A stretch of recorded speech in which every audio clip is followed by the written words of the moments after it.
ఆదిశక్తి గంగమ్మకేమో ఏటేట జాతరలోన గనగన గంటలు కొట్టి ఘనముగ పూజలు చేసి మహిమలెన్న ఉన్నట్టి మా తల్లి గంగమ్మ వేడుక జరిపేరయ్యో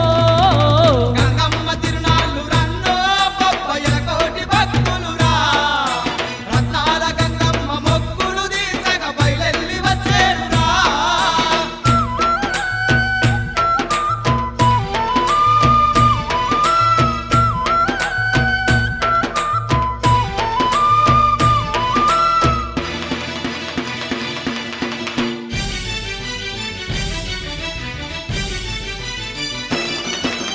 దన దన దప్పులతోని బొట్ల బొట్ల బోనాలు తీసి